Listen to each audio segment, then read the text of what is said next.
actually acknowledging that. What the heck? You said 11 EST. I know. I did.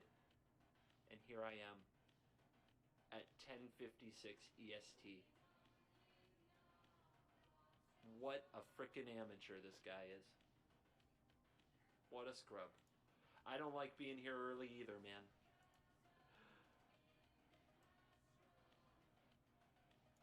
You can tutor the instant, but not the land with Fable Passage? No, you can't. It's not a basic land. That doesn't make sense. Are you talking about, like, with Golos? Like, that doesn't make sense, right? It goes directly onto the battlefield.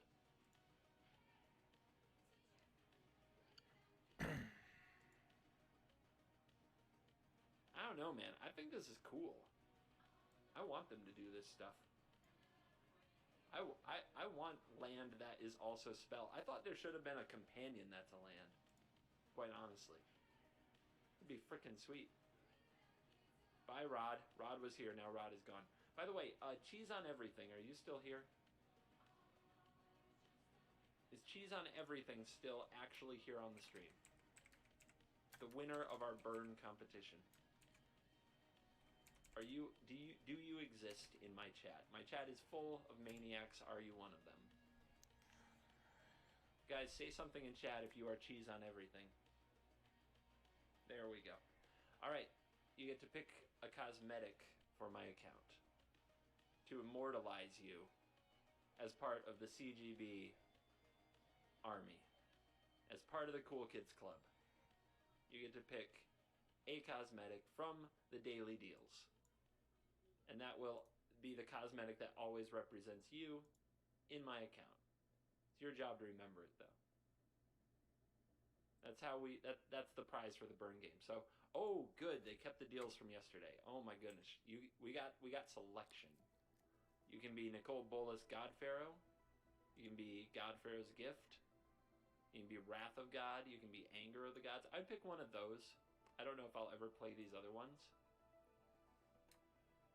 Mad Bellado, thank you very much for gifting a sub to Cheese on Everything. That is very nice of you.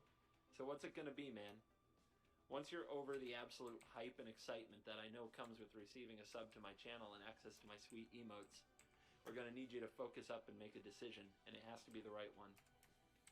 It has to be the right one. You must pick a card. Quickly, the whole world is waiting. I'm not going to mess around for long. Plum Wizard, thank you. 10 subs already today. You guys are great. Yeah. I'll give you Wrath of God, since you're a dirty control player. Excuse me? Dirty? Even at this hour of the morning where I'm not normally even awake, I am in pristinely clean condition. I'll have you know that. No, if you know one thing from this stream, know that. Thank you very much for participating in the burn game, and the Wrath of God cosmetic is a wonderful choice. Alright, Magic, where are you? let's watch this CGB stuff Paging until we the official start. Magic the Gathering stream.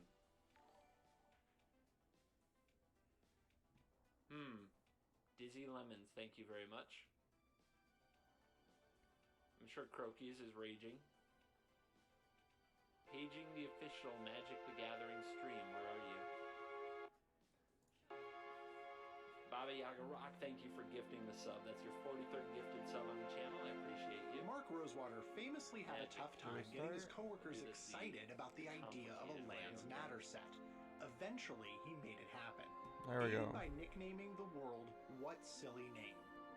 Was it Land Party, Landsapalooza, Landfall, or Land Rush? Here we go.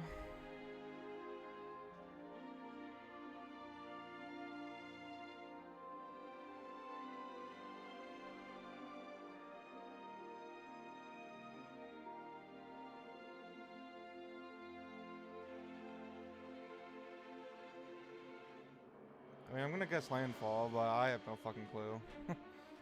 Land Rush?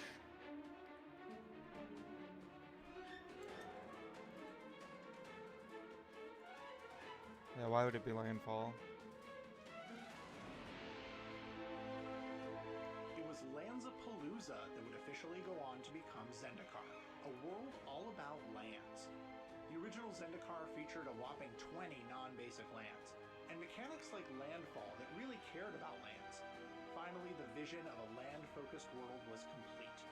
Some of Magic's most popular cards were born on Zendikar, and some of the characters introduced there are coming back in Zendikar Rising.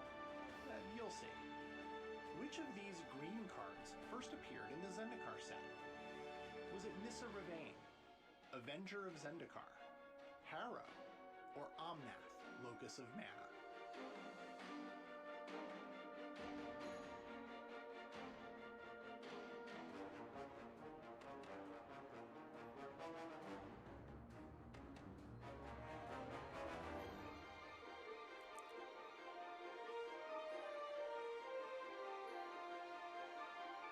We're saying D, Omnath.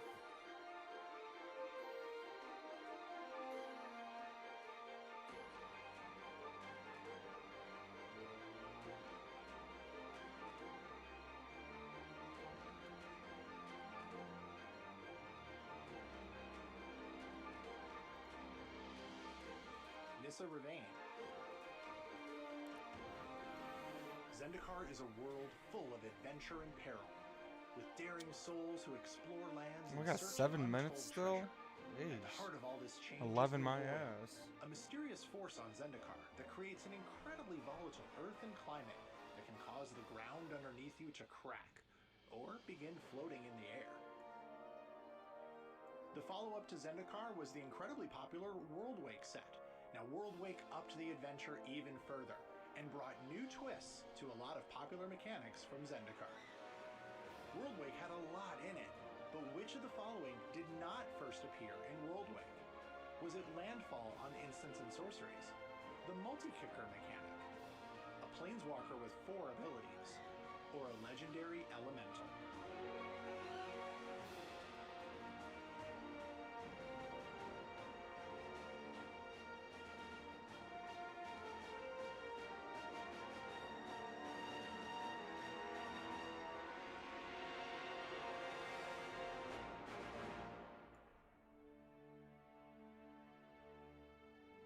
Extremely loud in my ear.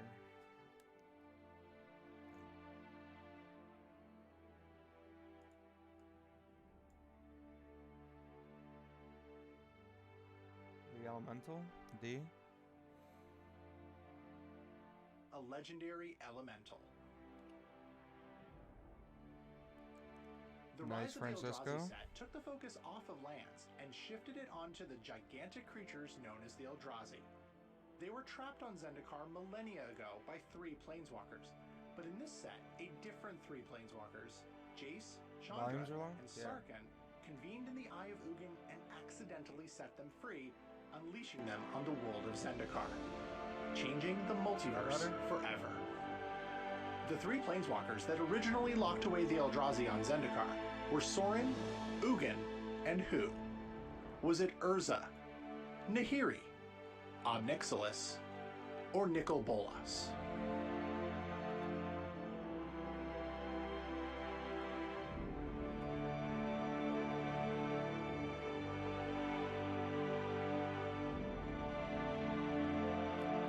Alrighty.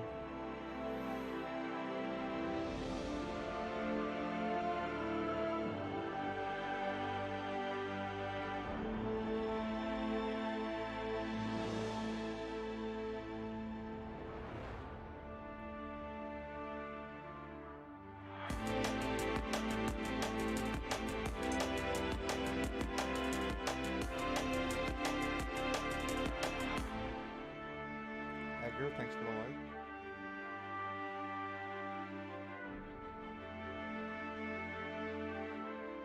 Nahiri. The Eldrazi begin to ravage Zendikar, and our heroes needed help.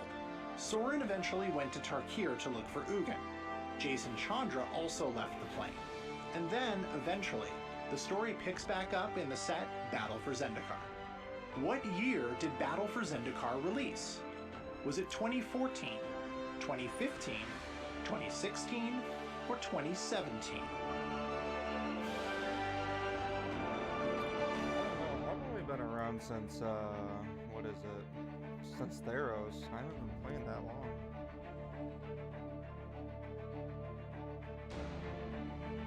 But I thought Zendikar was... I know one was 2010. Fall 15.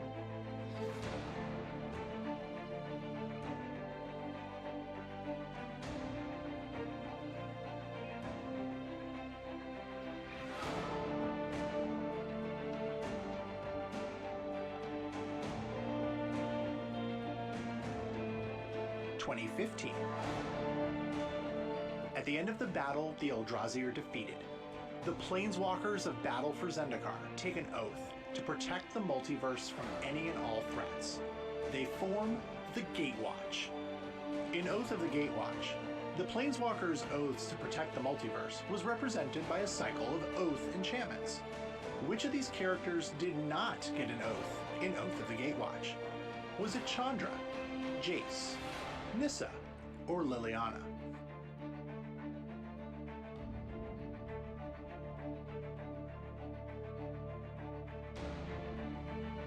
I mean, yeah, I just assumed Liliana. Right?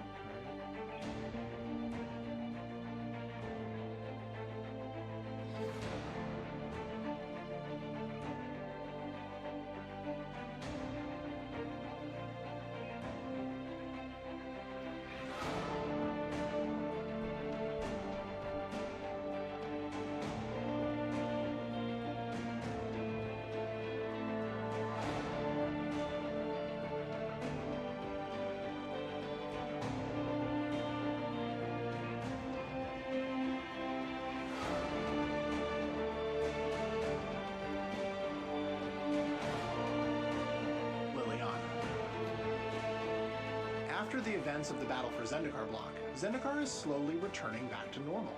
Many residents of the plane are back to their adventuring ways, and the Royal is plenty active and uncovering all sorts of new lands. And speaking of the new lands in Zendikar Rising, Mark Rosewater told the world all about the new dual lands. How many did he say that there would be? Was it 5, 6, 10, or 11? Supposed to be 6 new ones.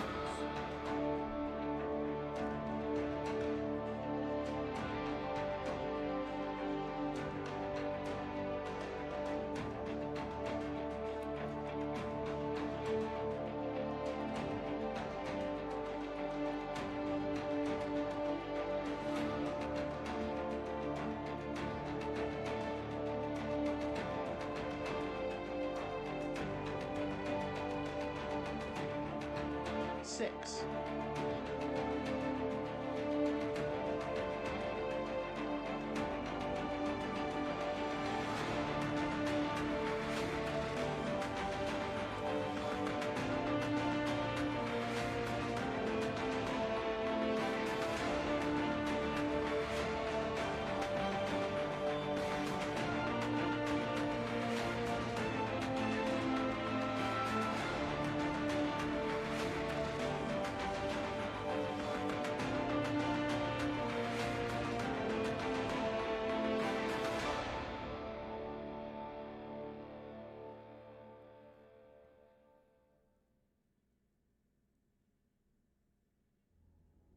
This will change Zendikar. Here we go, boys. forever.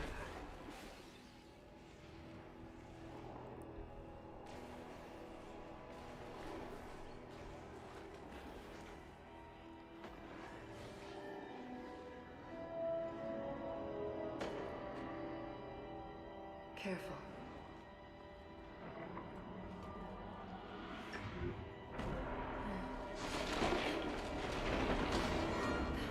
Lahiri, we need to leave. Now!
Badass. Is this what you want?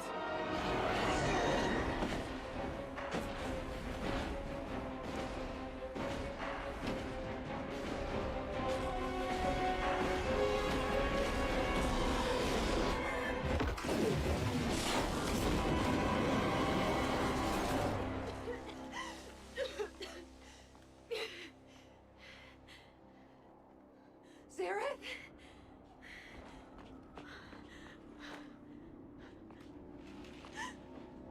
No.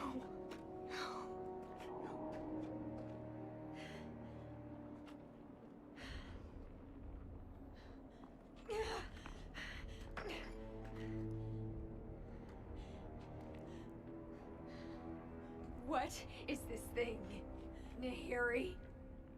No more storms or disasters. No more hellish monsters. This is our chance. Our chance? Zareth's chance?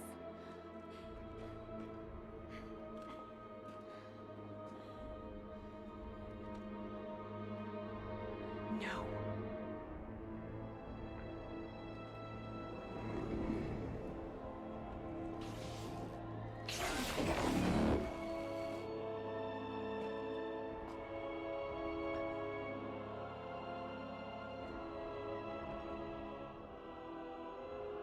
I'm so sorry, Akiri. I truly am.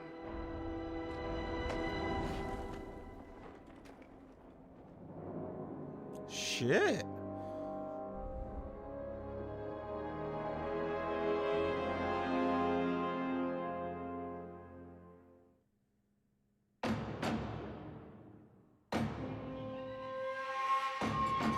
Oh, that's fucking nuts. Nahiri's kind of a fucking waifu, eh?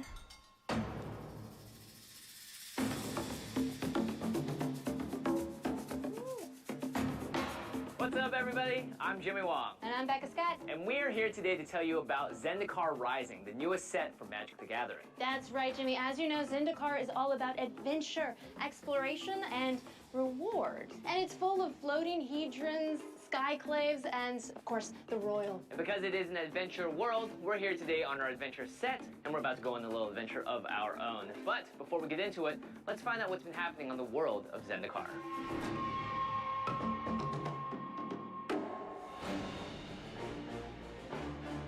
Oh, hi Jimmy and Becca.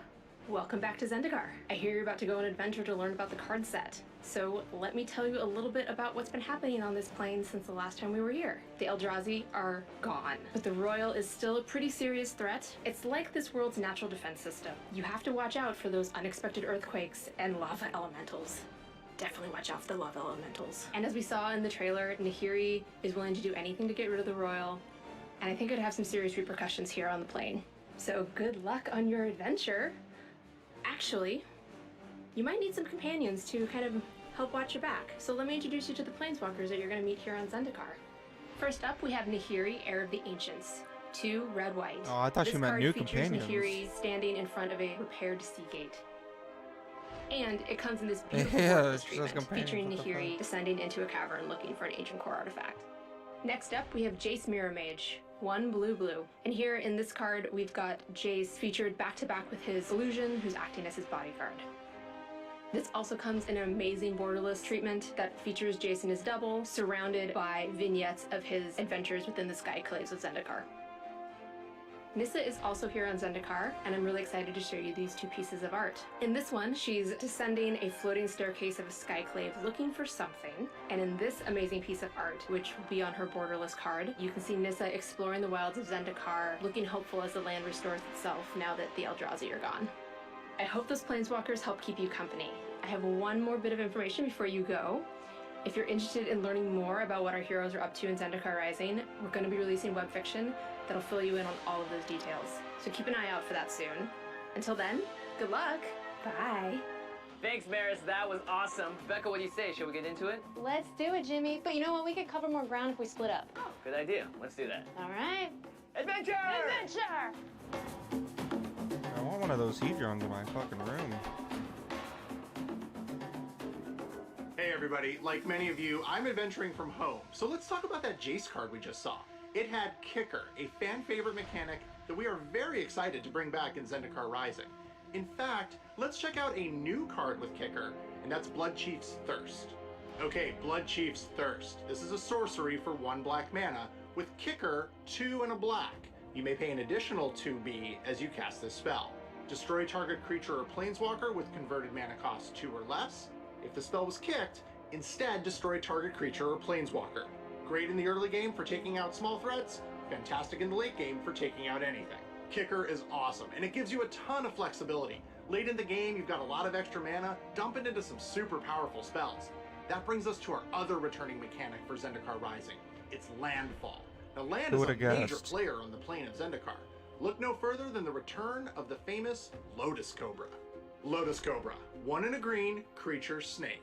Landfall, whenever a land enters the battlefield under your control, add 1 mana of any color. This snake has been fueling explosive green decks for years, and it's back for another go. And in Zendikar Rising, landfall cards have a special showcase frame that you can see here on Lotus Cobra. The frames were inspired by travel posters, and they're meant to show off the vibrant and dangerous world of Zendikar.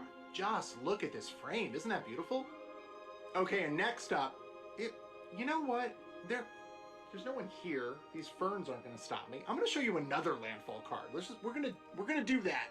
Commander players, listen up. This one might be very interesting for you. Introducing Omnath, Locus of Creation. That's right, Omnath is back and has spread into a 4th color with white. It's a legendary elemental. When Omnath Locus of Creation enters the battlefield, draw a card. Landfall, whenever a land enters the battlefield under your control, you gain 4 life if this is the first time this ability has resolved this turn. If it's the second time, add 4 mana, a red, a green, a white, and a blue. Jesus. If it's the 3rd time, Omnath deals 4 damage to each opponent and each planeswalker you don't control. And you can also collect Omnath in that gorgeous showcase frame. It's a legendary creature ready to lead your commander deck. And those are the 2 returning mechanics of Zendikar Rising. Adventurers, it's time for the rest of your quest. Good luck. Okay, so we know there are a lot of returning mechanics for the set, but I want to know if there's anything new, so I'm gonna try to radio into base and see if they can tell me anything. Just gonna... I'm sure there is. And... Jimmy? Mike? Jimmy? Mike! Hey! It's Mike Turian. How's it going? Hey, Jimmy. I'm glad you're getting reception out there. How's the adventure going? It's going pretty well. I'm staying hydrated. My feet feel good, so thumbs up for me. That's good. That's good. So, what do you need? Well, I'm trying to find out everything I can about the new Zendikar set, so I figured you might be able to help. Ah, then you've come to the right place. Thousands of years ago, before the land had a name, before the wind was born, Zendikar was a place of legend. Okay, hey, Mike, you know, running short on time here, do you think we could just sort of skip ahead and talk about the new mechanics in the set? Yeah, I'd love to. Okay, great. We've actually got 2 new mechanics.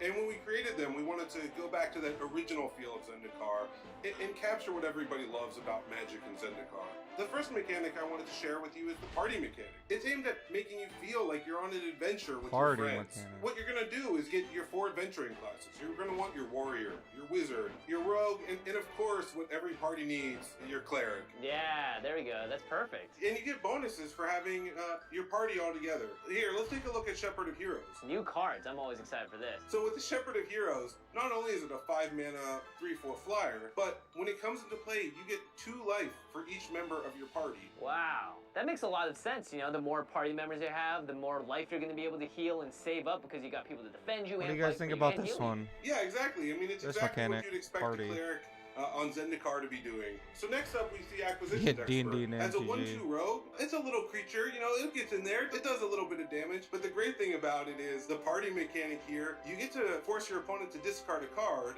and once again, if you have that full party, you're choosing from up to 4 different cards from their hand to make them discard 1. Wow, that's so flavorful. I'm a big fan of that.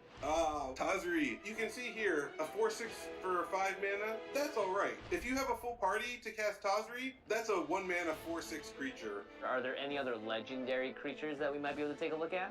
Yeah, let's take a look at Linvala. 3 mana, 3/3 flyer, great to start off with. You can lock down one of their creatures as long as you have a full party, you know, turn after turn. That's so powerful in Magic to be able to just choose one of your opponent's creatures and say, nope, time out for you. Sit over here.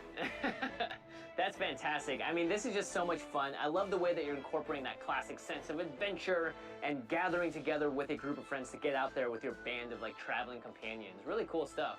In Zendikar Rising, party is not just for creatures, it's also on spells. Let's take a look at Spoils of Adventure. For 6 mana, 3 life and 3 cards, that's a pretty good deal. But if you have a full party, that'll be 2 mana for 3 life and 3 cards. That's amazing. Wow, that is an insane deal, and you should be rewarded if you have a full adventuring party around you. Yeah, it's really It's great gross. to capture party Yeah.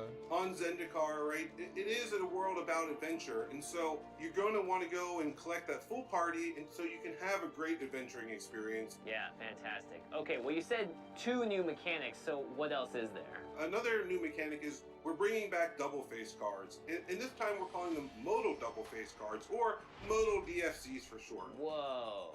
Yeah, and the modal piece of it is the front of the card and the back of the card, when you cast a modal DFC, you're just choosing which side you play, right? So in Zendikar, because Zendikar is all about land, the back of the cards, each in Zendikar, have a land, right? So for instance, Valakut Stoneforge comes into play tapped, and it taps for red. Now, in the late game, of course, you're probably not going to want that land. Then go ahead and cast Valakut Awakening and get a quick refresh on cards in your hand. That flexibility is really great. Yeah, that flexibility is great. It'll really change the way that you can even build your deck now because you have these cards that function both as spells and lands. We wanted to bring the new modal DFC mechanic to dual lands, right? And what we did is we introduced a cycle of pathway lands, Clearwater Pathway and Murkwater Pathway, tap for blue on one side, black on the other. And all you do is when you have them in your hand, you just say, hey, do I want blue mana? If you do, Clearwater Pathway. If you want black mana, Murkwater Pathway. Choose the side you play, put it out, no drawback, really amazing. Yeah, that is insane. I love These that. are the You really dual get the lands. sort of like the ability to choose what color you need in the moment, and the best part is no drawback, like you said. Yeah. And so, of course, you know, when we're introducing this amazing cycle of pathway lands, we knew we needed to bring that awesome borderless treatment to them. The great thing here with 2 sides, you get 2 pieces of art on every card, totally borderless. It's so exciting. I'm just overjoyed to be bringing the cycle of pathway lands to Zendikar Rising. How common are these going to be? How many booster packs do I need to crack to see one of these? Oh, hey, that's one of the great things about modal DFCs. Every draft booster of Zendikar Rising is going to have a modal DFC in it. You might not always get the rare pathway, but every draft booster of Zendikar Rising will have a modal DFC in it. With all of those modal DFCs, Draft we reimagined what booster. we're doing for our helper card, right? So here's a modal DFC helper card, and it's really easy to use. You just get out a marker or a pen, write what's on one side, what's on the other, and then fill in that information that'll make it easy for you to remember when you're shuffling it into your deck. Mike, thank you. This was so amazing. I can't wait to see these new mechanics in action, and I especially can't wait to get my hands on these modal DFC cards. So thanks again, and you know what? I actually have to get going because I really don't want to get stuck out here before it turns to nightfall. Okay, be careful out there, Jimmy. And just remember one thing. No matter what, you should never, ever, ever, ever... Mike? Mike? Mike! Uh-oh.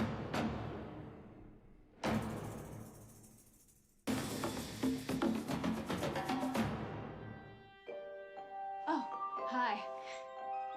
I've been looking The through these hell? old books, trying to find some information on Zendikar Rising. So far, I haven't had any luck. I think it's time to ask for some help.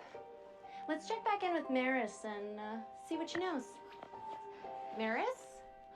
Hey! Hey, Becca, what's up? Okay, well, I'm on a quest to find out everything I can about Zendikar Rising. I wonder if you have any information you could share? I absolutely do.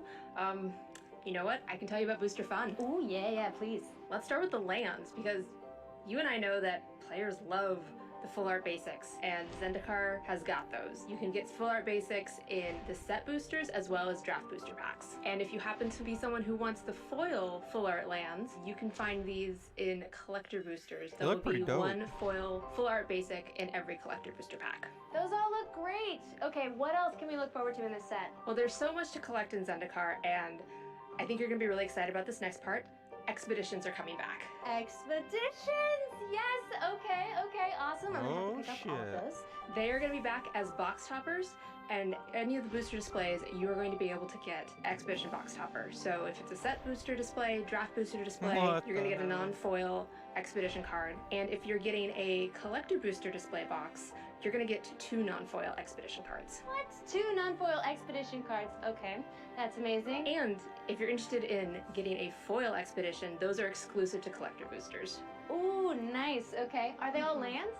Oh yeah, all 30 expeditions are lands, and 10 of them are allied and enemy fetch lands. Oh, nice. You knew what I was gonna ask. Oh, wow, these look beautiful. I mean, check these out. Can we just see some more? Oh, of course. Let's see. Here is Morphic Pool, Yes. Oh, I love it. and then check out Prismatic Vista. So these frames are inspired by the core skyclaves of Zendikar Rising. And the final one that I'm going to show you for our Eternal players is Wasteland. Nice. Okay, something for the Eternal players. Beautiful. Maris, all of that art is incredible. Thank you so much for helping me on my adventure. You are so welcome, Becca. Boy, I wish Jimmy was here to see all this. I wonder where he is right now. They were just together like 2 minutes ago. Becca! I get so lost.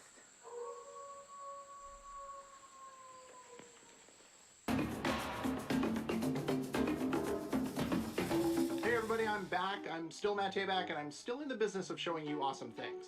Now in Zendikar Rising, we're introducing a new type of booster pack called the Set Booster. It's going to revolutionize the way we all open booster packs. We found out a lot of you out there just really love cracking packs. So while draft boosters are still the best way to play the game, and collector boosters is the shortcut to all the hottest cards in the set, anytime you just want to open up a booster pack and feel that Zendikar goodness, the Set Booster is where it's at. Let's take a look at a quick rundown of some of what you'll find in a Zendikar Rising set booster. First off, you'll always get an art card, and there's a small chance that art card will be upgraded with a gold stamped signature from the artist. Next, you'll get a full art basic land, and that full art basic land could be foil. Next up, a mix of commons and uncommons. Now the cards within each rarity connect to each other. We're going to show off themes, mechanics, and even creative elements from within the set. You'll get a common or uncommon showcase or modal double-faced card. Next up, a guaranteed foil, and a guaranteed rare or mythic rare. Then we have the wild card slots. Now these are really wild. They could be anything, from commons right up to mythic rares. About a quarter of set boosters will also contain a card from the list. Now you may be asking yourself, what is the list? And why do I have to say it so dramatically? Well, that part came from legal, but I can tell you this. The list is a curated list. It's like 300 cards from Magic's history that we chose to show off just some of the cool and weird stuff we've done. It's like slivers and, offbeat mechanics and things you're just not expecting to see, but you're gonna see them in a brand new booster pack. But I mean, I could sit here and talk about the list all day long, but I'm gonna instead show you 3 cards. Food Chain, Simian Spirit Guide, and Slimefoot the Stowaway. Now remember, cards from the list aren't standard legal, but they are legal in many other formats. You just get to enjoy opening them up. And that's it for set boosters. Yeah, you'll get your hands on them real soon with Zendikar Rising. Stay safe out there.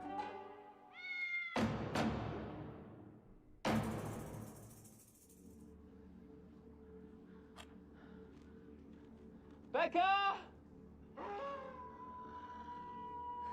This keeps getting worse.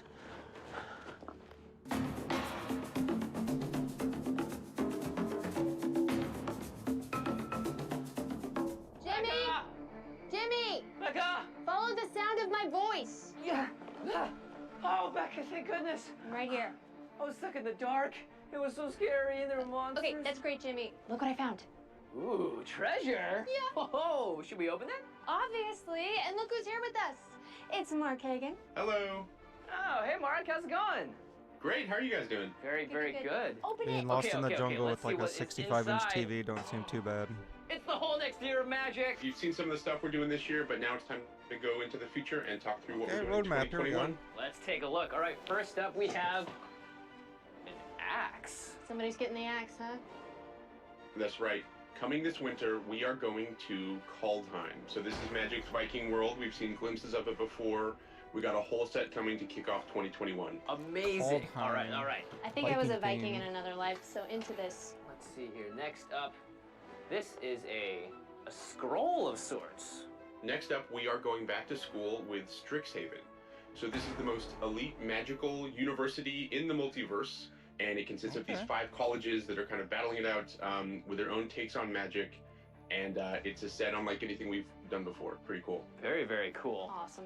And what is inside here but, whoa, a gelatinous cube. An all food-based set.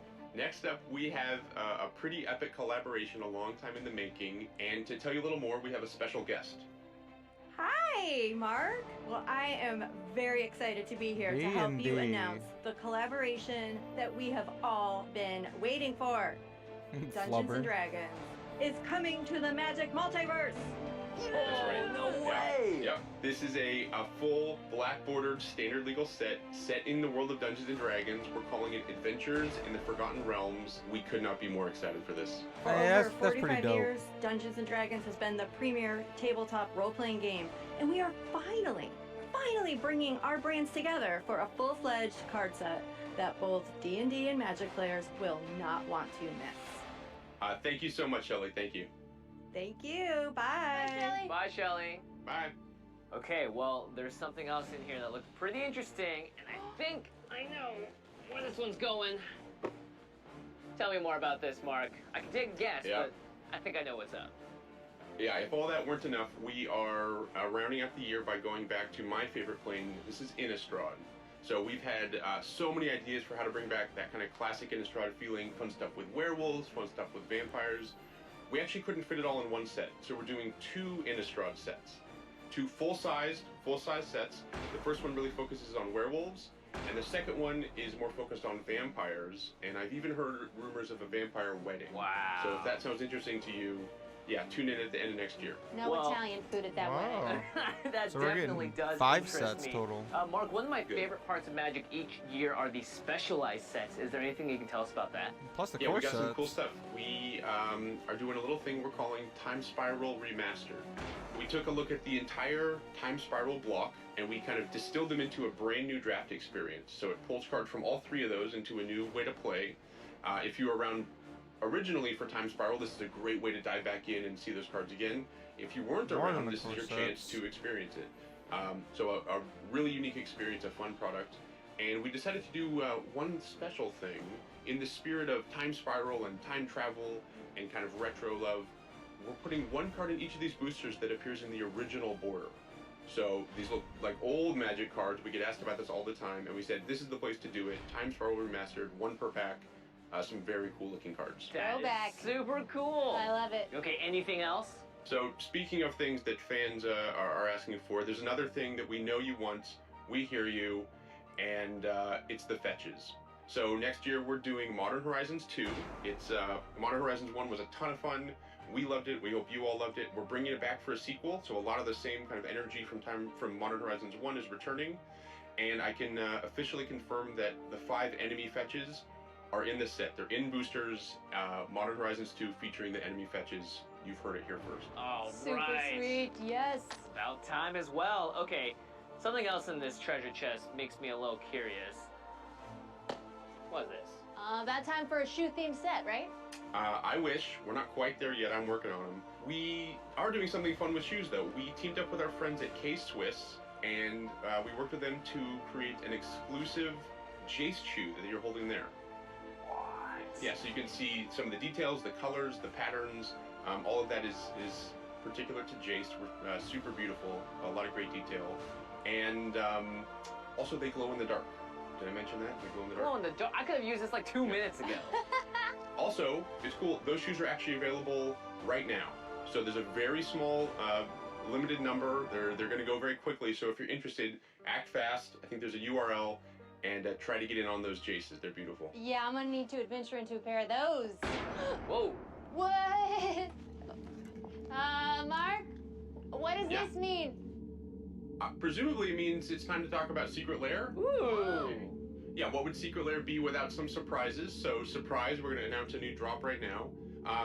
In 2 days, it's September 3rd, as everyone knows, Yargle Day, every Magic fan's favorite holiday of the year, our chance to celebrate the greatest frog spirit of them all. So we're doing a special drop to celebrate Yargle in all his glory. So stand by, that's available in 2 days, Yargle Day, coming 9/3. Whoa. There's actually one other interesting thing we're doing with Secret Lair coming up. Jimmy, why don't you take one more look inside the box? Okay. Jimmy, watch out! Whoa!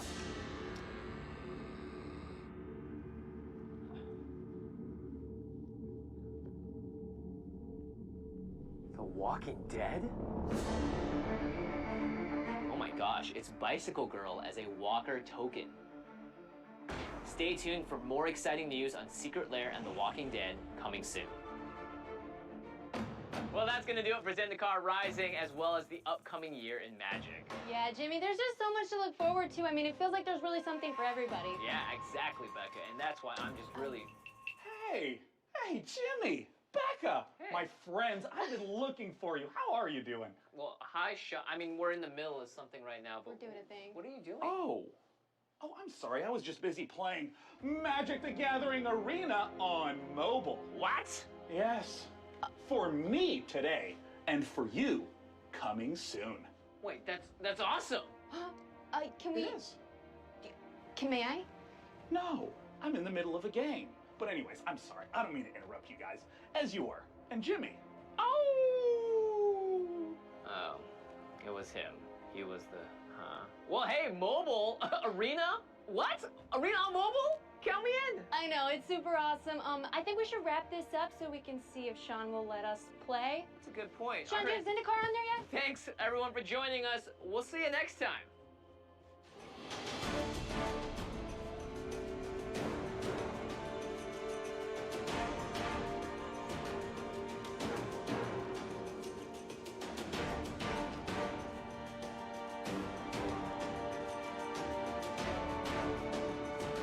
Was this it? Over?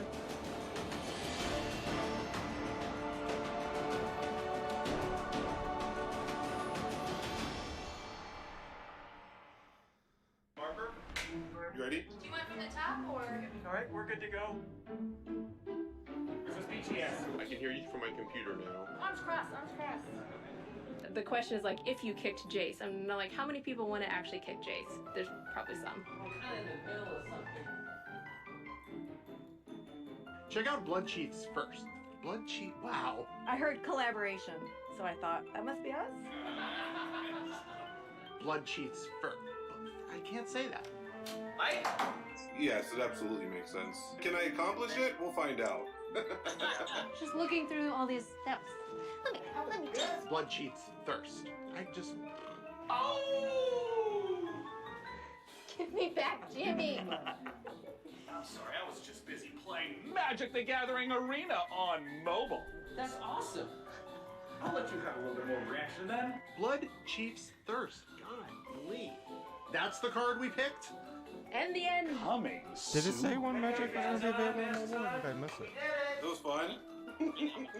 17 take Tayback, that's what they call me. And cut, beautiful. Cut. I'd love to quickly get to a point where I never ever have to say Blood Cheats thirst ever again, so...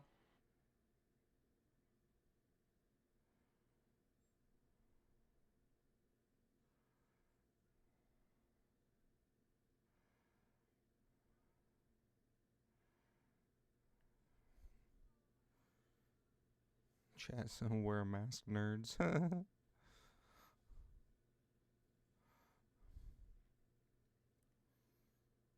This...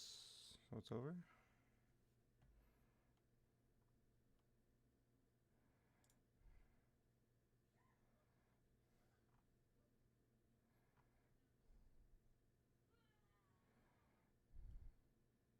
Oh? Hi, Biofrost. Thank you so much for joining me on this interview today. I am really excited because I hear you are one of the most accurate supports in all of League. Your kettle.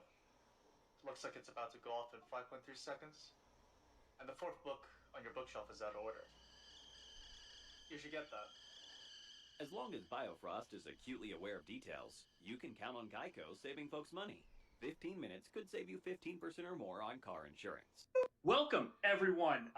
You probably just watched the debut day for Zendikar Rising, as well as our 2021 slate of upcoming awesome stuff. And we're here to show you more awesome stuff. We're not done. Nope, Debut still more day to come. keeps on giving. Yep. So much more coming. We've got a lot of stuff. So much stuff, Blake. Yeah. We have a preview card. We have a lot of preview cards, actually. We have many preview cards. Yeah. We have many preview cards, and also to talk about a lot of the stuff that we just saw and to expand on a lot of what's in Zendikar and also what's coming next year, we have principal product designer Mike Turian and world building creative producer Maris Mulali on the show today to talk more about all the cool stuff we have. But first, Steve, why don't you give us one of those preview cards? We have a preview card. We're just going to put it right up on the screen. It's Aura Skyclave Hierophant, and you'll see two different versions of it. On one side, you have the regular one that appears in booster packs, and the other that is not part of the main set. And if you notice there at the bottom, it says buy a box. So the extended art version of Aura Skyclave Hierophant is exclusive to the buy a box promotion. And I'm sure we're going to have more to say about this, but take a look at the card. It's a core cleric, which goes pretty well with that party mechanic that we talked about in the debut video. And then, I have questions about the buy a box promo. I think we have people who have answers. Oh, look, there are people. It's our guests. There are people. Hello. Mike, let's start with you. That buy a box promo appears in the main set. That's different. What's new? Yeah, that it sure is. Yeah, we're going back to having the buy a box promo not be mechanically unique, right? As everyone just saw, those amazing expeditions, right? And I think we're even going to be showing some of those off today. Those are box hoppers, so you're going to be getting those expeditions with each purchase. And so because of that, we said, hey, let's go back to non-mechanically unique buy a box card. It's something that we've gone back and forth on. But here with the buy a box program, we really wanted to give you a special treatment. It has alternate art, right? Like as we were taking a look at, there's two different pieces of art in that extended art treatment. So we feel like there's a lot of specialness and a lot of awesomeness there, while we can sort of avoid some of the challenges we've had with the Nexus of Fate style cards, right? And those being only available in the buy a box promotion. So that's what we've been navigating, and I'm really super happy with this new alt art with the extended art treatment. So I'm really thrilled about how well they came out. Yeah, and Maris, who is this character, Aura? Well, Aura is one of he's a cleric that has some deep connections to ancient core civilizations. He's been studying the past, learning from the past. After suffering some tragedies and losing family during the battle for Zendikar, he kind of pulled away from everyone. But when the Skyclaves reappeared and kind of rose up into the sky, he took that as a sign to come back and kind of join the community and join the expeditions that were going to explore those Skyclaves. And let's talk a little bit more about the Skyclaves, because Zendikar is not the Zendikar we left when we last saw it. No. What's changed? What are the Skyclaves? Big change is the Eldrazi are gone. Zendikar is kind of back to the adventure world that we met the first time we went to Zendikar. The Skyclaves themselves are remnants of the core civilization that was just there for thousands of years, well before the Eldrazi arrived. They were kind of guardhouses, cities that the core had, and eventually over time they fell, were taken over, and were kind of lost to the royal that continues to be kind of ongoing on Zendikar. You're never going to get away from the royal. And with the Eldrazi gone and with the royal kind of continuing to churn, one Skyclave was discovered by some adventurers and, as good dungeons are, you discover an artifact in one and it kind of activates all of them, and they all rose out of the ground in their ruined state, which kind of set off an adventure rush on Zendikar. Okay. So why is this is Nahiri's home plane. We kind of get that. Mm-hmm. Is that why Jace is here too, and Nissa?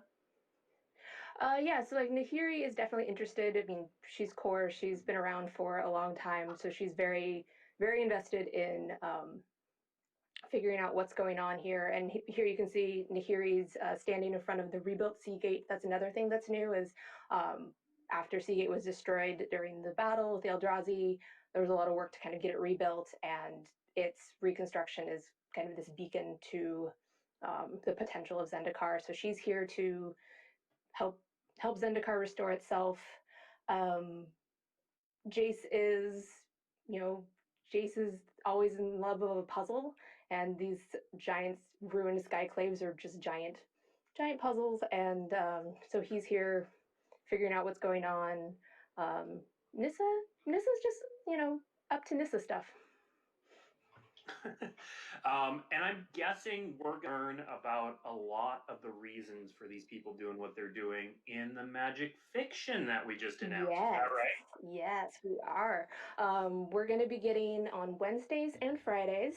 We're going to get some stories on Wednesdays that are associated with kind of the main set story. And on Fridays, we're going to be getting some web fiction stories that are tied to other characters from the card set, from the plane. So the camera will kind of turn and you'll get a peek at what else is happening in Zendikar. And the first one comes out tomorrow. So you just heard me say you'll hear soon. Soon is tomorrow. Soon as tomorrow, yeah. So how many of these stories do we get total? We're looking at about 8 or 9. Yeah. Okay. 8 or 9. So like and these are just going to be on the website. They're just on the website. Magic Story. Yeah. Amazing. Yeah. Where you have found Magic Story before, Magic Story will be again. And you'll also get in the trailer you saw Kiri and Zareth, and we'll see them as well. Yeah, we're actually going to look at one of their cards in a little bit. The chat is asking for cards, so let's do cards. Let's go cards. Obviously. Go look at some cards. So it wouldn't be an adventure start without a full party. So we're previewing a full party and a little bit extra today. So Aura represents our cleric in our party. What do we have next, Steve? Next we have a card called Cliffhaven Sellsword. It's a warrior. Not much else to say about it. It's a 3/1. You see these role player 3/1 for 2s in White Unlimited a lot, and this time it has the extra bonus of also being a warrior. Yeah. So Mike, talk a little bit about because we've seen 3/1s for 2 mana in White before, but talk a little bit about how creature type matters a bit more on a card like this. Yeah. Well. We've seen 3/1s in Magic, right? I mean, this is what we'd call a vanilla card. But the fun thing about Party is with Party, you want to go and get a warrior, a cleric, a wizard, and a rogue. And that consists of a full party, right? So you can you can't go above 4, but you can go from 0 members of your party if you had none of the creature types, all the way up to a full party, which is having one of each of those 4 that I just listed.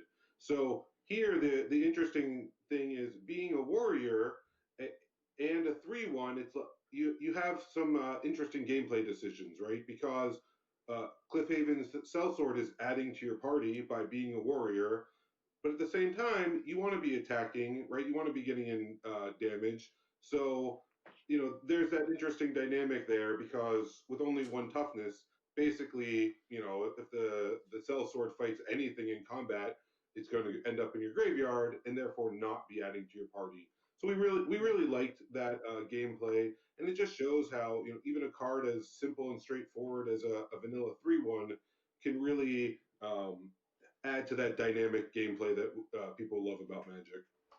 Yep. Just real quick for people asking in chat if Changeling constitutes a full party.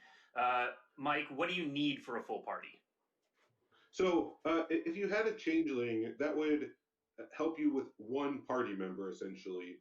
You could choose, oh, it's going to be my wizard, it's going to be my warrior, but changeling itself only adds one. So if you had 4 changelings, that would actually make for a full party, right?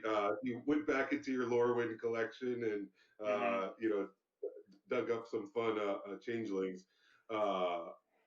But yeah, changeling itself only adds 1. So yeah, for a full party, a wizard, a warrior, a cleric, and a rogue. That's what you need to get. Basically, each creature can only count once. Yep, and there are actually a couple cards in the set that they don't have changeling, but they also count as all 4 of those types, so they can fulfill any of those roles in your party. Multitaskers. Yep, multitaskers. Next up, let's look at Farsight We were finally Adept. purchased 2 times this year. Lot to unpack here. So on its face is a 3/3 for 2 and a white mana, which is already a pretty good rate. It is a core wizard, and when Farsight Adept enters the battlefield, you and target opponent each draw a card. We also get the flavor text name calling of Teetering Peaks, which was of course from previous Zendikar set, and which was very strong. But Farsight Adept has a lot going on here, Mike. We've got some card draw on a white card. Yeah, there's once again, with a relatively straightforward card. There's and a common in the set. There's a lot to unpack. So the first thing, like you mentioned, Blake, white card drawing. It's something that white has traditionally had very little card drawing in it whatsoever. But as we move forward, we're sort of experimenting with different ways to bring white up. It's still going to be of the 5 colors, the 5th best card drawing color. But before, it basically wasn't on the map at all. So here, what we've done is added some, in the 2-player games, a symmetrical card drawing where you and opponent each get a card. If you happen to be playing this multiplayer, there's some political advantage you might be gained. So that's one thing. White just we're going to be seeing slightly more white card drawing and really tweaking the abilities. The other thing that you see here is Farsight Adept's a wizard, and so even though blue and red are I'll say the primary wizard colors, we wanted to make sure that there were some cards so that you could build a full party.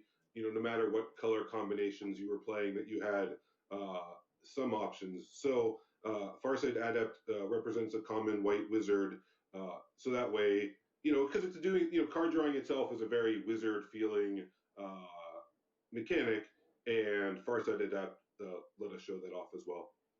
All right. Yeah, and you'll notice that Steve, some of the Go ahead. No, go ahead, I was gonna Merritt. say, yeah, some of the different peoples of Zendikar specialize in different classes, and they've all got different or kind of bespoke costuming that ties to their class as well as to the group that they're from. So the core have very angular, asymmetrical outfits. Wizards always have like a high collar hood, and so some of those things kind of track across, human core, elf, whatnot. And it's just that way as you're playing, like you got some variation, but you also know like, oh, this is my wizard because this is all my folks have hoods. Yeah, one of my favorite things about working on sets is seeing all the behind the scenes work that the creative team does. Right, when Maris is talking about the different party members and how they have unique costuming, right? The creative team spends so much time going through and making sure, hey, how does this creature going to feel like a wizard? How is it going to feel like a cleric? What makes it feel like Zendikar, right? And so you end up with whiteboards upon whiteboards, and now digital whiteboards, as it were, filled with these different concepts, showing off all the costuming, right? The looks of the creature types, and it's really just so fabulous to see it all now start coming live. Us being able to share it, it's one of my favorite days. Is just these preview days. Yeah, us too. So let's take a look at another preview card. Steve, what do we have coming up? We've got Merfolk Windrider. We'll put it up on the screen. It's a Merfolk Rogue for a mere 1 blue mana.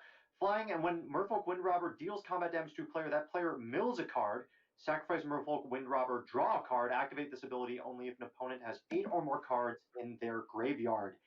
Let's talk about this one. What's going on with it? That is a fantastic flying man right there. Yeah. It's unbelievable to me when I started at Wizards, so many years ago now. I was like, no, this is better than Flying Man. We cannot do it. It is, and now you look at a card like the Wind Robber, and not only is it a 1/1 flyer, but it has multiple good abilities on top of it. Of course, rogues. One of the things we wanted to capture was that trickery, subterfuge. That that people always associate with rogues, right? If you're playing any RPG, the rogue is always the one to sort of be the backstabber or find a way to save the day through their means.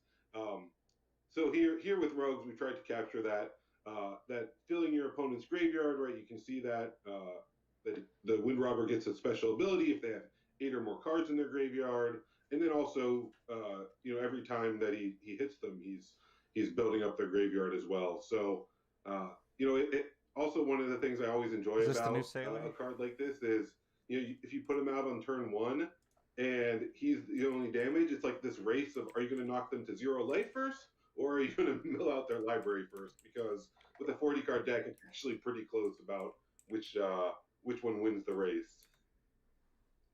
Right. Yeah, those gentle, tiny knife stabs from above. That. It is one of the most satisfying ways to win, of just like bing, bing. Also one of the more frustrating ways to lose. True. All right, well, we've filled out our party, but we're going to throw in another rogue to pay respects to someone we met briefly in the trailer. Maris, why don't you introduce us to Zareth San the Trickster? Ah, yes. Zareth is a merfolk rogue. We just saw him in Nahiri's party, so he's working with a couple other core as part of an expeditionary group. He didn't make it out of the trailer, but we're... but we'll be able to get a little bit more about his history and backstory from the web fiction. Okay, so we're not done with Zareth San. I mean, we're not done. He's kind of done, but we'll learn more about him. This card looks really cool. It's a 5-mana black legendary creature. It's got flash. It's got kind of a version of the ninjutsu ability, where you can pay some mana and return an unblocked attacking rogue to your hand, and then when Zareth San deals damage, you can put a permanent card, not just a creature, a permanent card from that player's graveyard onto the battlefield under your control. This has some serious Ink Eye vibes to me, and I think it's going to be a popular commander card. And also, it's, we've been seeding this rogue blue-black flash deck in Standard for a few sets now, and I think if it's going to go anywhere, Zareth San's going to play a role. Mm-hmm. Yeah, I think, and one of the things I wanted to, since we were talking about party, one of the, you can tell, I mentioned, blue-red is wizard. You can tell rogue here is focused in blue-black. When we saw Ara earlier, cleric is focused in white-black, right? So, for each of the party classes, we sort of tried to fit, like, hey, what is a card that really will stand out? When you fill out that party and you have such an amazing card like this, I mean,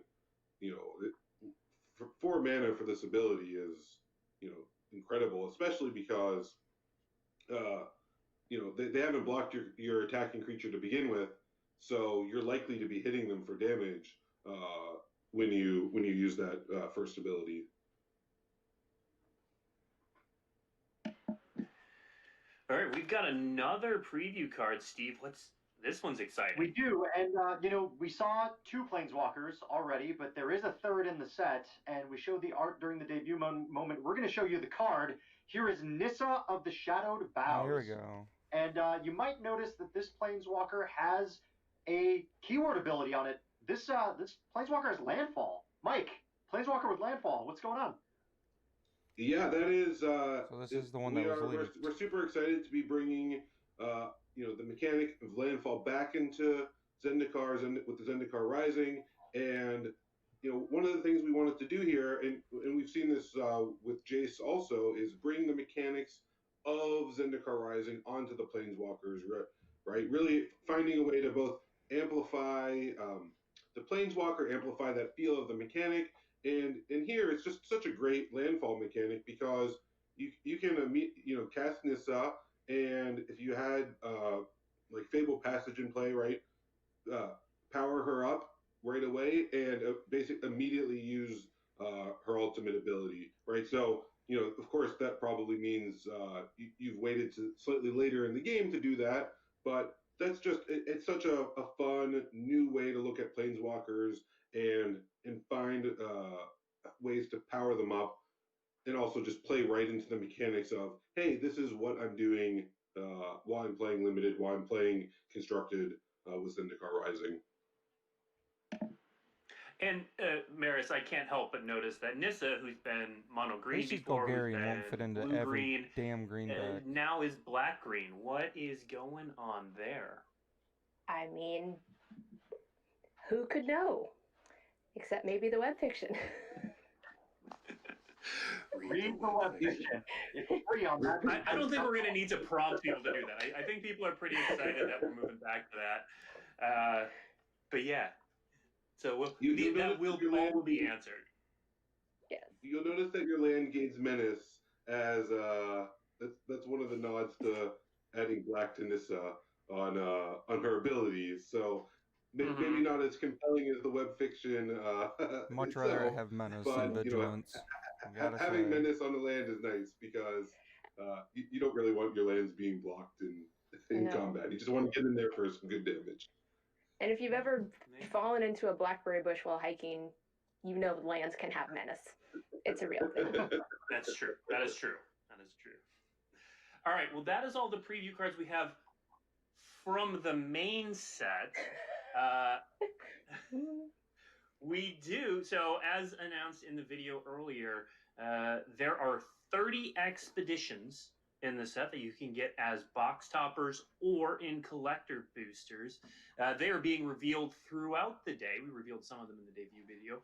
We're going to reveal a few more. There's going to be a few more revealed around the internet, but we're going to show you a few. Before we get to that, Mike, can you, I've seen this question in chat a few times. Can you explain where and how to get expeditions? I kind of just gave a short version of it, but what's the story there? Yeah, absolutely. And I know my collecting Zendikar Rising article is going to be up on Daily MTG, and so everything we say here you can go and read about. But if you're looking for those expeditions, and I think everyone right now is looking for them, you can get them in one card expedition box topper packs. And you get one of those packs with every draft booster display. You get one of those packs with every set booster display, right? So, you crack open the display. Oh, there, sitting on the top will be a one-card expedition pack with one of the 30 expeditions. And then if you buy the collector booster display, right? So that's 12 collector boosters in the display. Then you actually get two of the expedition box topper packs in that. So, and for all those box topper packs, when you open those one card packs, the expeditions you're going to find are non-foil, right? So we've introduced non-foil expeditions. It was a big thing that we heard in the past when we've done masterpieces and expeditions before, is that people wanted them in non-foil. So in those in those one card packs, they're going to be non-foil expeditions. So that's how you find them all, non-foil. And then talking about the foil expeditions are only found within the collector boosters, right? So when you buy a collector booster, about 1 in 6 collector boosters is going to have a foil expedition inside. So if you're looking for these 30 cards in foil, the place to find them is inside the collector booster itself. All right. So let's first we are fortunate in that we actually have some physical versions of these cards we're going to show off in both foil and non-foil. But let's first show off some expeditions that were not in the debut video graphically, and then we'll come back and show off some of them physically.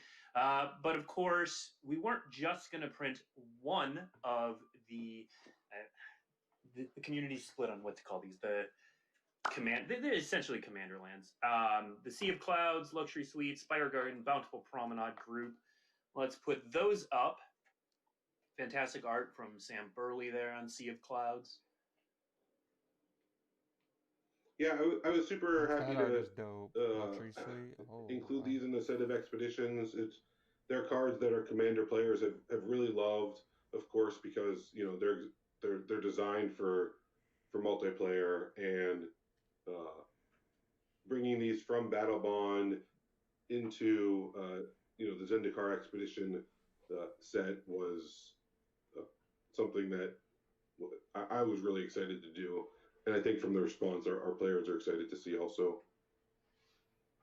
And you have some frames that have drawn on both kind of the hedrons that we're familiar with from Zendikar, but also the skyclave ornamentation and rock carvings that you can actually see in the background behind Bountiful Promenade. Yeah. Or Promenade. And then we do have one additional one to show off. Let's reveal Cavern of Souls. And Maris, you were talking about, where is that Cavern of Souls located on Zendikar? It is definitely located inside one of the skyclaves. You can see floating rock formations is not anything unfamiliar to Zendikar, but this is definitely the skyclave architecture that's very different from our diamond-shaped hedrons. Mm-hmm. All right, and Mike, again, there are 30 of these lands total? Yeah, there's 30 expeditions total. They're equally distributed, right? So when you open up a given expedition, you're equally likely to get any of the 30. They're all lands, of course, because that is what Zendikar is all about, and that's what makes it an expedition. So yeah, and I'm super excited. We went and took a look and made sure that, hey, and just like you saw there, with those lands, it's like we wanted to make sure we picked lands that appeal to players who love Commander. Cavern of Souls is for a more competitive player, and we wanted to make sure we could capture all of those. And by including 30, it meant we get to include all these amazing lands and give them that really stunning treatment. Yep. And I want to emphasize too, while we're talking about the fetch lands and all of the box toppers, Zendikar Rising is a print-to-demand set. So we will keep printing these as long as people keep opening them. So we have a pretty good idea of how many are going to be in the first run, but there's going to be more depending on the demand. So they could just keep churning out. But Steve, let's show off some physical versions of these. We're going to, getting the camera to focus is always a challenge. I was told to watch YouTubers who do makeup to figure this out. Yeah. So we're going to try this. So first up, Steve and I are going to show off the foil and non-foil versions of Sea of Clouds. Let's see. Blake has the foil and I have the non-foil. I have the foil. So that's what the foil version of Sea of Clouds looks like. Don't mess it up, Steve. And then Steve has the non-foil version. Perfect. And it's still kind of hard to see on video, but even the non-foil has a little bit of a sheen of varnish over those white and blue lines around the border. Yeah. Yeah. It's hard to see on this. Yeah. Yep. Think of the glowy magic. It is a little hard to see on video. It is something that in person, it is it's a really cool treatment, that high gloss varnish, right? We spot treated it along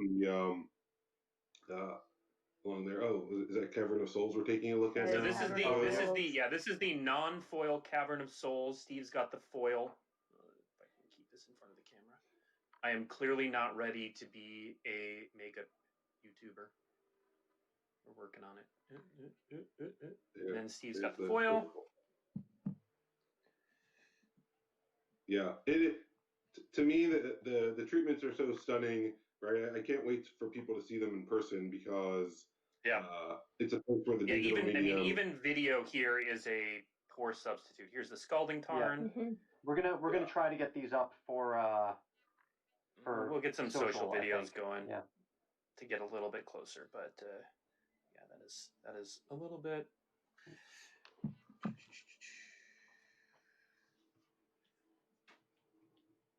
Yeah, so there's 30 different expeditions, right? I mean, you know, we're showing off a bunch right here, but they all have this amazing frame They design. will all be they will all be revealed today. I'm so bad at this. A little more to your left. See, that's the thing. I can't tell what my left is. There we go.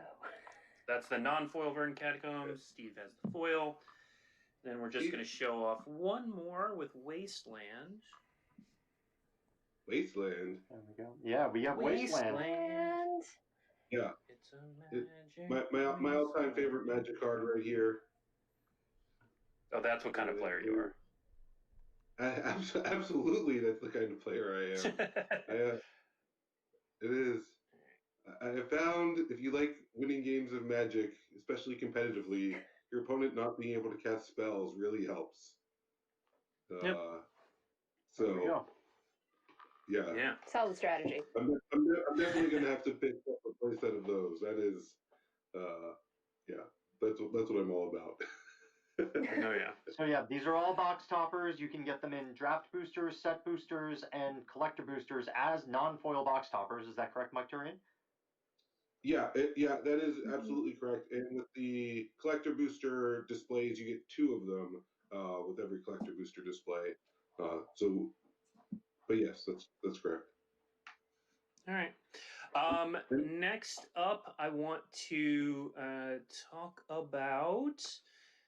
Actually, you know what? We're getting a couple questions along these lines in chat, so I just want to give people a little bit more information on how many of these fetch lands are going to be out in the wild. So I talked to one of our economists who does a lot of math, basically, and he let me know that based on just the first printing of Zendikar Rising in Ultimate Edition, there are more copies of Marsh Flats printed in 2020, so you can say that for any of the enemy fetch lands, than there are copies of, for example, Force of Will or any other given Double Masters Mythic Rare. So that gives you a sense of how many of these are going to be out there. And then, of course, we're going to talk about Modern Horizons 2 a little bit more later. But to give you a sense of that, Modern Horizons 2, which should have a similar price point to the first Modern Horizons, and that set, the enemy fetch lands will be in draft boosters and they will be rare, which I don't think we said in the debut video. We did not, but they will be at rare, not mythic rare. Rare, not mythic rare. Yes. Yes. Next up, I want to talk about a slight deviation. So we did something for digital that is not going to be in paper just because of the way the timelines worked out. But the extended art version of Needle Verge Pathway and Pillar Verge Pathway, which is one of the new modal double face card dual lands, is going to have different art in digital by friend of the show, Elena Danner. Maris, talk a little bit about this art. Did some awesome work here. Yeah, I mean, Elena just did some amazing work. And yeah, I love these borderless cards and the pathways. Oh my gosh. I'm just going to stare at them all the time. Yeah. Yeah, so this is the digital only version. At Zendikar launch, it will be on Arena. On Mitgo, it will be coming to Mitgo later. And yeah. Now let's switch gears a little bit and talk about the future, because we also announced a bunch of 2021. Yeah. Bring it. Man. Bring it. All right. So we announced a lot of this on the debut, but let's She's got a take sweet a pair of quick Astros. recap of what we've got coming up. We've got a fancy little graphic that's going to run across the screen. So we've got Kaldheim coming up, Viking World, Strixhaven, School of Mages. This one we're all very excited about. Yeah. Dungeons and Dragons. Yeah, so this is the true crossover between Magic and Dungeons and Dragons. On this one, Mike, one question I did see in chat a lot is what happened to the core set? Yeah, so we're going with Adventures in the Forgotten Realm instead of the core set. You know, once again, I think I was talking about us going back and forth on various things. We feel like we're looking for a way to, you know, keep bringing new worlds, new creative treatments to Magic, and we were just really excited to have this partnership with D&D because I mean Magic and D&D have gone hand in hand, right? I mean, even when we're talking about Zendikar Rising, right, the party mechanic is really based on that, you know, from playing RPGs like D&D, right, and getting inspired by that. So we really wanted to tap into more resonance, and the D&D set, Adventures in the Forgotten Realm, really allow us to do that better than the core set. So that's how come we're going in this direction. And I'm really having played it. You know, I can't say more, of course, other than it's really fun and there's a lot of great mechanics. And it'll be awesome. I'm really excited. Yeah. Well, and I kind of feel like since core sets started having new cards in them, they've always kind of had that little D&D influence in there. You look at cards like Bag of Holding that we printed recently and things like that. There's always been a little bit of D&D influence in there, and I think solidifying that's going to be really fun. Yeah, I think. No more subtle wings. Yeah, when we went back to the core set originally, right, with I think Magic 2010, one of the, you know, talking about those subtle wings, Aaron Forsyth, one of the exercises he had all the designers do was he posted up on a whiteboard like, okay, here's a lich, here's a Bag of Holding, here's a, you know, just all of these classic D&D style tropes, and then had the team design Magic cards for them. But now we're going, you know, all the way, right? It's no more. Well, there's, you know, a large number of reprints, right? These are going to be, you know, primarily new designs like we do each one of our other standard sets. All right, let's continue through our trip through 2021. What do we have next? 2 Innistrad sets is what we have. This is pretty These cool. are not the real names of them, though, right? Not the real names. These are just placeholder names.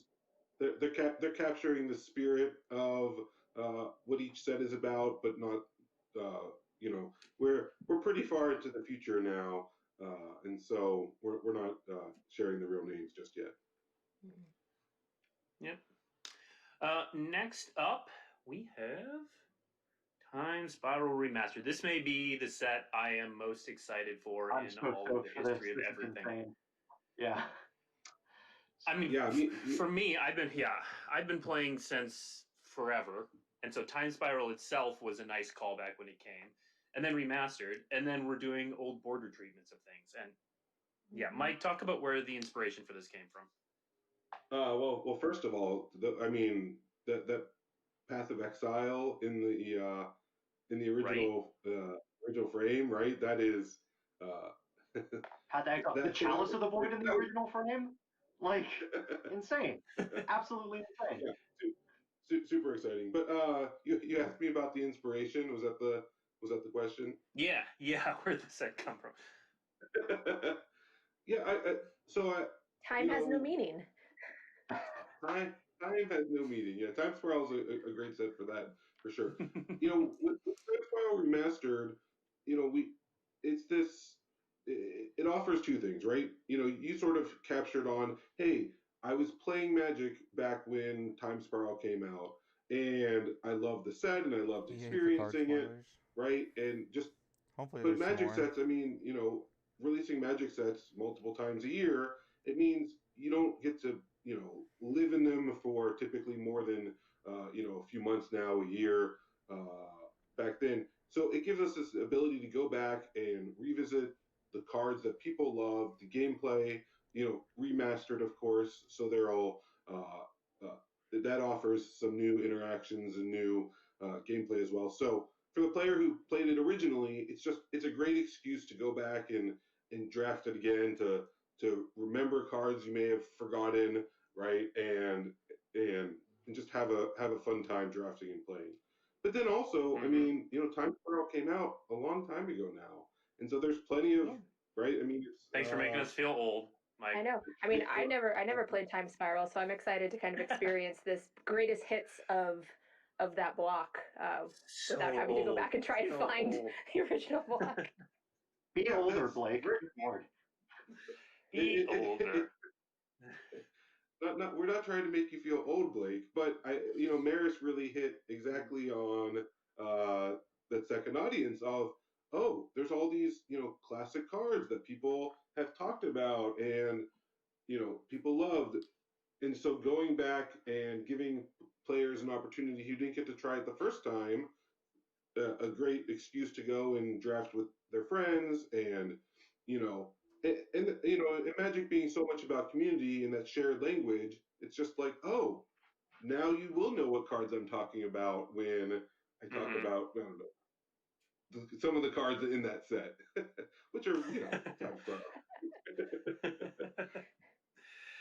I know. And I recently completed a commander deck that was all old bordered cards. It's white blue, and I never thought I'd have the opportunity to add to it. Like, it's kind of one of those things that, we didn't do that anymore. It's complete, but this is going to open up some new possibilities. The Path to Exile is going right in. I'm very excited. And then finally, Modern Horizons 2. We've already talked a little bit about this.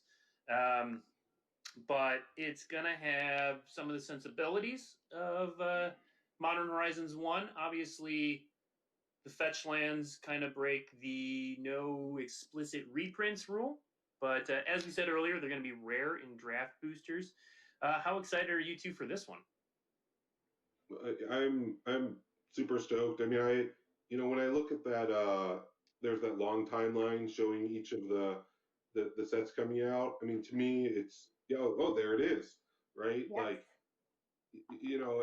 every set I'm really stoked for, and Modern Horizons 2, as a longtime player, right? Just getting these, some of these older cards reprinted, seeing the new cards at that high power level, right? I mean, that's one of the things our players have loved about Modern Horizons 1 is just, when you're playing these cards, they are incredibly powerful, and they go into your modern decks, your commander decks, and I'm really excited, yeah. Yeah, and they kind of just shake things up in a different way than you had been with the deck you were building. So it's just like, oh, this is a card that I didn't think I'd ever need or want, and here, it's now it's a central feature. So yeah, and one of the things I love about the Modern Horizons set is it lets us draw from all different aspects of Magic, right? And blend mechanics together and blend cards together that other sets wouldn't be able to have, right? So there's just a lot of really fertile design space that the Modern Horizons set offer in a totally unique way from that resonant style set that we see of like, oh, Kaldheim, it's about Vikings, right? That's one style of resonance. Where Modern Horizons 2 is like, oh, what are these cards and abilities that you just wish that you've scratched down on a piece of notepad. I wish this card would exist. Modern Horizons 2 lets us go and make them into reality. Yes. So it's the wish fulfillment set for our designers. I do want to clarify something about Time Spiral Remastered that I've seen coming up in chat. All of the sets that we announced during the debut moment will be in paper. So these are all tabletop Magic sets. Time Spiral Remastered, I believe, is the first ever remastered set to be in physical form, not digital form. I think that's correct, because we had Temps Remastered on Magic the Gathering Online, we had Amonkhet Remastered on Magic the Gathering Arena. Time Spiral Remastered will be a tabletop product. Yes. So you will get these cards, the old border cards. You'll actually be able to get them and hold them and put them into your decks. Like, that is a thing that we'll be able to have. So, actual physical set, you will be able to buy it. Yes, 100%.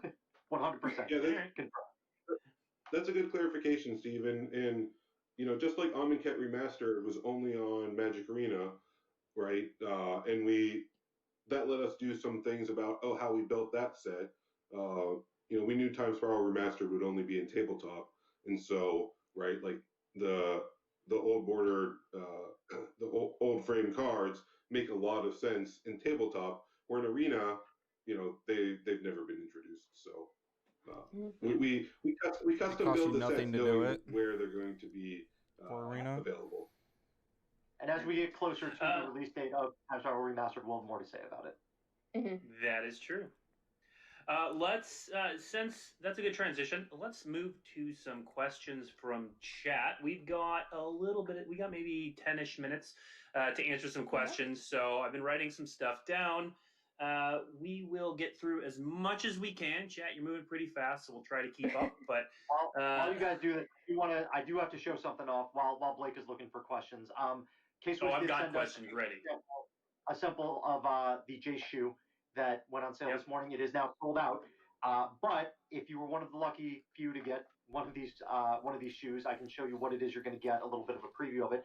And if this is the type of thing that you want to see and you want to get in the future, please politely let K-Swiss know, let Magic know. If this is something that you want to see in the future, please do give us the feedback. I heard these things are $500. Here's the box for it. The actual physical box, K-Swiss, and then Magic on the back. And then if you open it up, I actually haven't opened this up yet, so I don't know. There's a cool Planeswalker paper there. And then there's more. There's K-Swiss paper down there. And we're going to get a shoe out. Let's get one of the shoes. All right, so here is one of the shoes. Here we go. So it's right here. Look at that. That's cool. So yeah, Jace has kicker. You have shoes that you can now kick things with. Yeah. Oh god, it looks like he's wearing his hoodie. Oh my gosh. Hoodie. Yeah. Oh my gosh. And so that is the K-Swiss shoe. Again, these are all sold out already. Steve's got some sweet HyperX headphones. People went nuts for these on Hasbro Pulse. But if you do want to see more of this, if a shoe is the type of thing that you really, really want to see out of Magic, please do let K-Swiss know that this is the type of thing that you would really like to see in the future. Please let Magic know, again, politely. But would really, really love to be able to do more of this. So please do let us know if this is something that you feel like you would like to have in the future. Yes. All right. Okay, I've got a few questions lined up. Mike, why 6 dual lands in this set instead of 5? So each of the pathways in the set that we chose, we wanted to have I was mentioning the wizard pair, right, being blue-red. So you see that we have the blue-red pathway, right, and so 4 of them were gimmes because of exactly that. And then anytime we're doing land cycles, we want to make sure that we are introducing each one of the color pairs, right? Because while it makes sense for Zendikar to have each of the class pathways that match up, Magic players as a whole are just going to want all 10. So then what we did was we looked at the green pairings, because with green in Zendikar Rising, green is sort of, it has all of the classes in it, right? It's once again it's kind of another bridge color of, it doesn't have the depth like blue-red, a lot of wizards. Green has some wizards, but not as much. So we wanted to introduce a couple green pathways to make sure that there was that available. And then we're going to look to complete the cycle upcoming. But we wanted to start out with as many as we could possibly get in there. So we didn't want to just do 5. So we ended up on 6. It's certainly different. And, I expected the question because we so often do 5, but like I said, classes brought us to 4, and then green brought us a couple extra. So yep, there we go. We're at 6. Yep. Even internally, we were like, "Are we counting right? Is this correct?" Yeah. Mike, and I'm going to tell you, you can answer this question. Will we see the other 4? Yeah, we will. We will absolutely see the other 4. They're in an upcoming set, so people won't have to wait too long, right? I know with like Commander Legends, we just showed them the rest of that the Battle Bond cycle of lands that we were just showing. Chasing Innistrad. So that was a few. People years. really like to complete their cycles, yeah. Right, and especially if you do 6 of a, if you do 6, right? Like it's that extra. Why are there 6? Now there's 4 missing. Oh, I'm agitated. Yeah, we're not looking to agitate people. We really want to give them. They do a bad job all of 10 that. pathways. So you'll have them. You'll have them fairly soon. Every Magic player's on tilt. All right, the question I'm seeing most in chat right now is when. It's actually kind of 2 questions. When are we going to learn more about the Zendikar Commander decks? And also, when are we going to learn more about what's coming for Commander in 2021? The Zendikar Commander decks, you will learn everything about them on the 9th. So look for that on September 9th. And then Commander in 2021, you'll learn more. We are definitely doing Commander in 2021. Yes. But you'll learn more about that as we get closer to those products.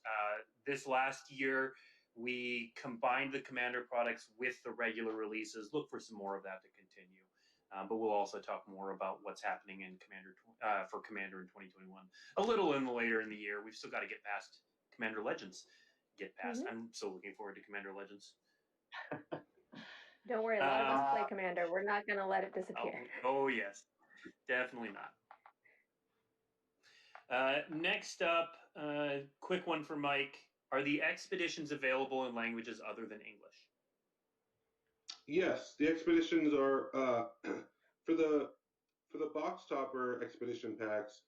That will match the language of the box that you're opening, right? So if you open up a French draft booster display box, the expedition box topper you get will be French, for instance.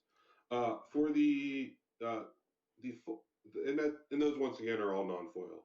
For the foils that you get inside the collector booster, they'll match the language of the collector booster that you're opening. While we don't do collector boosters in every language that we do Magic in, for the languages that we are doing collector boosters in, you will get an expedition that matches the language. So if it's a Japanese collector booster, the expedition you'll get will be a Japanese language foil expedition.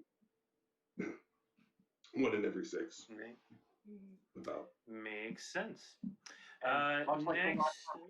Much like the last time we did expeditions, expeditions are not standard legal. Is that correct, Mike?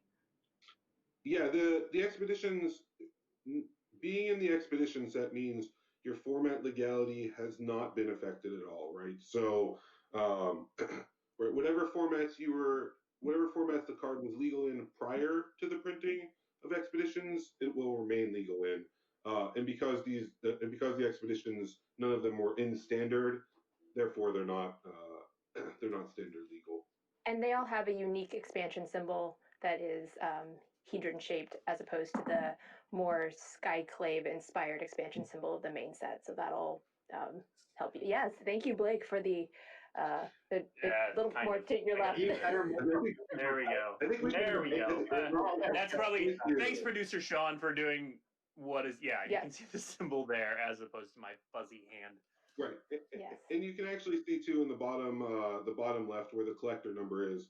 They're numbered out of 30, and it says Z and E for Zendikar expeditions, right, rather than ZNR, which is the Zendikar Rising cards. So we tried to give a number of ways to sort of signal the different legality rules around these.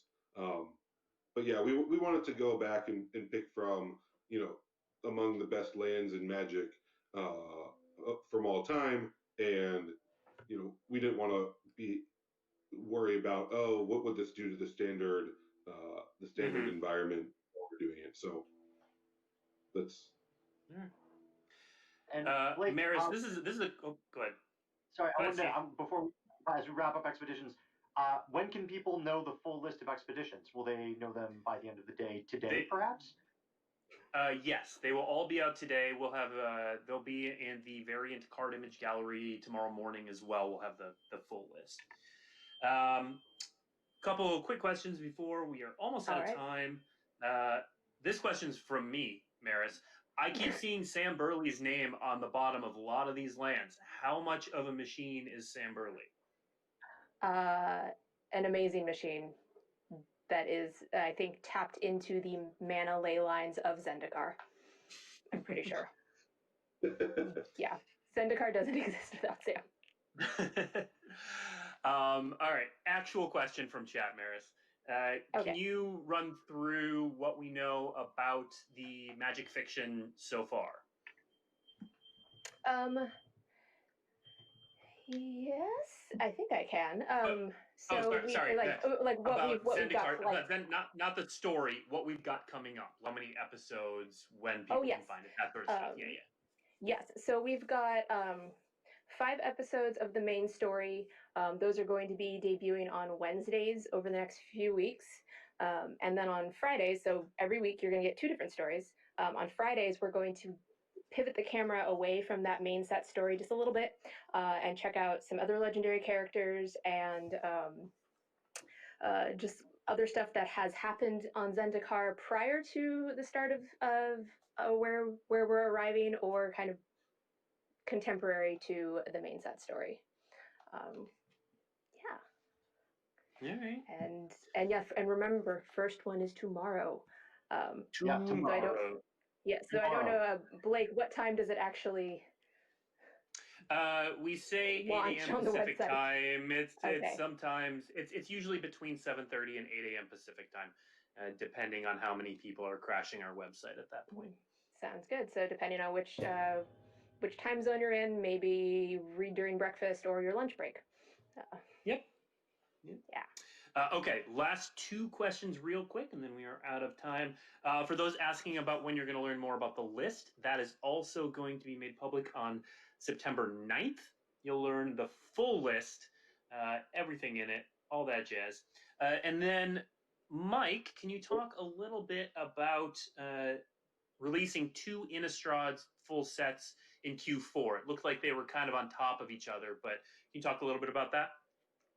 Yeah, so they're going to be, you know, the timeline is, you know, visually kind of generic. They're actually going to be spaced apart by a number of months. Yeah, we're super excited about Innistrad. I mean, it is, you know, we're talking about these worlds of Zendikar and showing off Zendikar with Zendikar Rising. You know, Zendikar is a beloved world. Innistrad, you know, even more so. It's just a world that, you know, it's filled with vampires and werewolves and just cards that people have loved. So as we were doing it, we knew there was a lot more than just a single set worth of Innistrad to be doing, and so we actually just turned it into two sets. So of course we're going to be talking more about it. You know, it's over a year away now, but there's a lot of goodness in there. And I'm really excited that we, you know, made sure to give Innistrad the room to be loved as much as our fans have always loved it. All right. Well, that is unfortunately all the time we They never have. said I know anything there about are mobile. dozens and dozens of questions in chat that we did not get to. So many, and maybe we'll get to them in a future show. Who knows? If you still have questions, you can, of course, contact our social team on at Wizards Magic, Wizards _Magic. There you go, and ask away. some questions we can't answer, some questions we can't. And a lot of times we'll just have more information in the future. But I want to give a special thank you to Mike and Maris for joining us early this morning to share everything about this cool set and everything we've got coming up. I want to thank you all for tuning in, both to the debut and this show. We're really excited. Zendikar previews are underway, and they'll be going all through next week. And yeah, thanks for joining us. Really quickly too, if you watch this show on its normal time slot on Thursday, know that there will not be a new show this week because we did it today. And the week after, we will also be off because of the Mythic Invitational for Zendikar. Yeah. So we will, we're going to take a 2-week break, but then we'll be back after that with probably some Zendikar-related content for you. Probably. Seems pretty likely. Pretty likely. Everyone have a good day, and enjoy Zendikar. Bye. Bye.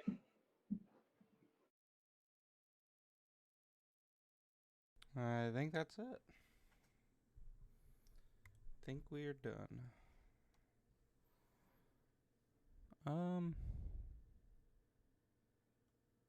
There's nothing after this.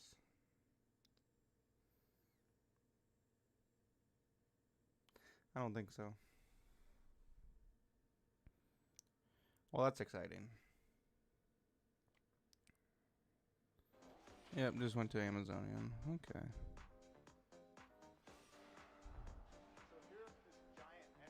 Hey, it's the raid! Wait a minute, I'm crying about not getting Jace Magic shoes. is rating with What's up, 6,600. Raiders? And thank you, Jeez. Wizards of the Coast, for dropping the raid here. What's up, y'all? Hi, if you don't know me, I'm We're done Amy with the this. Amazonian.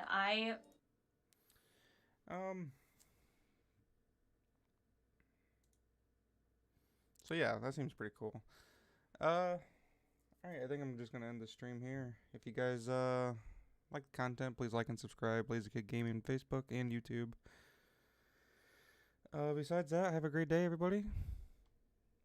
I'll probably be streaming more Zendikar stuff tomorrow.